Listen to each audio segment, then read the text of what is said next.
Can a single thought free us from anxiety? Have you ever felt overwhelmed by a storm of anxious thoughts, wondering if there's a way to find calm amidst the chaos?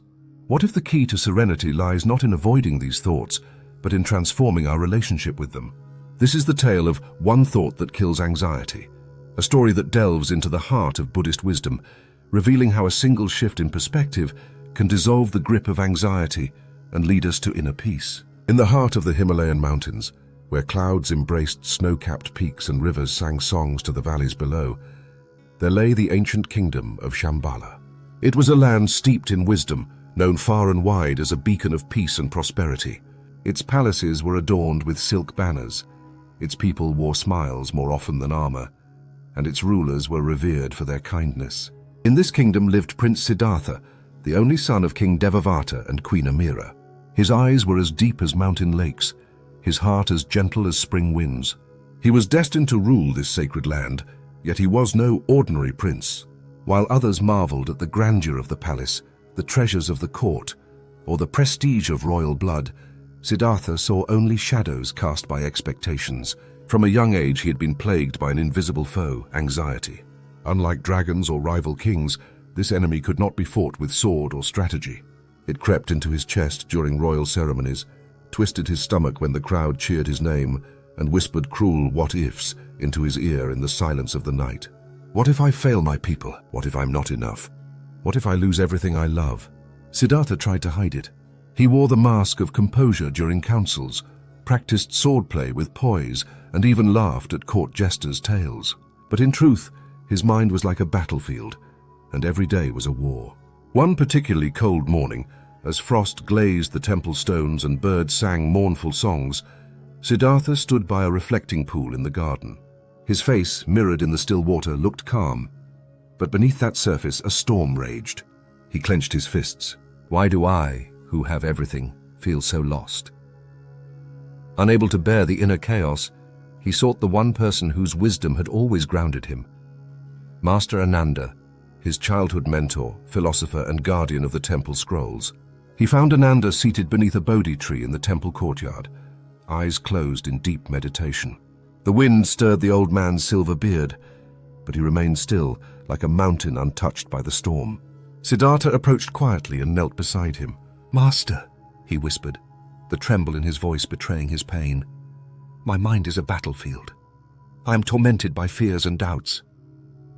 Is there a way to find peace?" Ananda slowly opened his eyes, and a kind smile spread across his weathered face. He looked at Siddhartha not as a prince, but as a soul in pain. "Yes, my prince," he said softly. "There is a path, but it requires a different kind of courage, the kind that faces the self."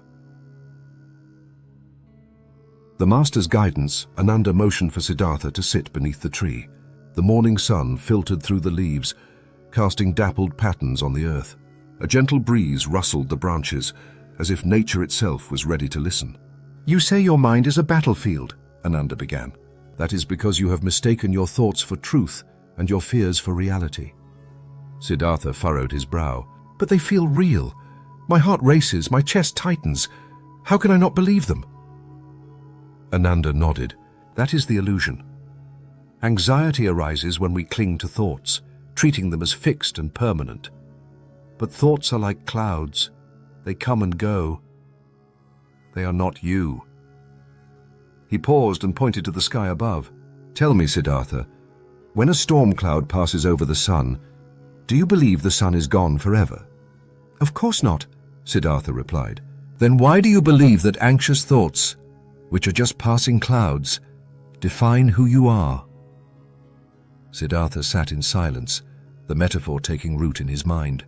Ananda continued. "There is a practice, ancient and powerful, called mindfulness. It is the art of observing your thoughts without judgment, without resistance. You do not chase them, nor do you fight them. You simply watch, like a still lake reflecting the sky." "But how can watching my thoughts help me?" Siddhartha asked. "Because in watching them, you realize they are not you, and in realizing that, you are free." Ananda handed him a scroll, its parchment inscribed with elegant calligraphy. At the top were 4 simple words: "This too shall pass." Read this every morning, Ananda said. Let it be your sword against anxiety. And so Siddhartha began a new journey, not across lands, but inward, into the realm of his own mind, embracing impermanence. Siddhartha's transformation did not happen overnight. In the beginning, sitting still was a challenge. The moment he closed his eyes, his thoughts surged like river rapids. What if the kingdom needs me right now? What if I never find peace? What if I'm wasting time? But he remembered Ananda's words, observe without judgment. Do not resist, let them pass.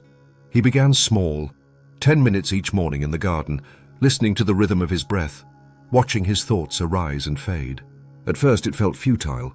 His thoughts returned again and again, louder and more persistent. But slowly something shifted. He noticed that no thought stayed forever. Even the worst fear would fade, replaced by a new one, and that one would fade too. He saw how his mind clung to the past or ran toward the future, rarely present in the now. Siddhartha started to see his thoughts not as truths, but as stories.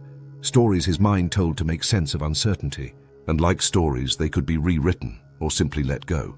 He began walking barefoot in the temple grounds, mindful of each step. He listened to the wind, to the chirping of birds, to the crackle of dry leaves beneath his feet. In those moments he was free from the fears that had once bound him. He started writing in a journal, describing his thoughts as if they were characters in a play. Today, the voice of fear visited again. It whispered that I am not strong enough. I thanked it for its concern, then let it go. He began to laugh again, genuinely. He listened to his advisors not with distraction, but with full presence. When he dined with his parents, he tasted each bite, relishing the flavors instead of worrying about tomorrow. Impermanence became his ally, not his enemy. Months passed. The kingdom noticed the change in their prince. He walked with ease, smiled without strain, and spoke with clarity. Even in moments of tension, during disputes in court or bad harvest news, Siddhartha remained composed. He was not emotionless. He still felt fear, sadness, and doubt, but he no longer let them rule him. Word spread beyond the palace walls. People began to visit the temple not to seek blessings, but to ask Siddhartha questions. How do I stop being afraid of losing my job? Asked a farmer. How do I sleep when my mind won't rest? Asked a merchant. How do I stop reliving the pain of my past? Asked a grieving widow. To each, Siddhartha offered what Ananda had offered him. Not a cure, but a path. He taught them to sit with their breath, to watch their thoughts without grabbing onto them. He taught them the mantra, this too shall pass. He gathered them weekly beneath the Bodhi tree, where he had once knelt in despair, and now stood as a teacher. And always by his side sat Ananda, smiling. You have become the mirror that reflects truth back to others, Ananda told him one evening. This is your true role as a prince, not only to lead a kingdom, but to guide its hearts. The power of perspective. Years later, Siddhartha stood atop the hill overlooking Shambhala.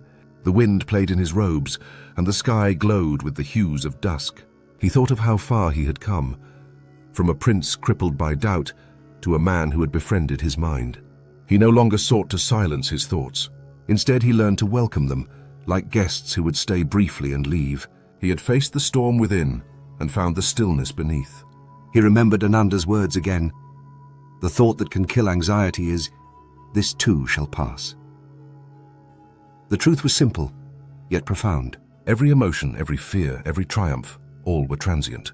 Holding on to none, he became free. And so he passed on his teachings, not as doctrine, but as seeds for others to plant. He reminded them anxiety thrives in resistance. Peace arises from presence. Freedom comes from recognizing the impermanence of all things. This story of Prince Siddhartha is a mirror, a reflection of what lies within us all. We may not be royalty, but each of us battles inner fears, and each of us holds the key to peace. The next time anxiety tightens your chest, remember, this too shall pass. Breathe, watch, let go, and in that moment you are already free.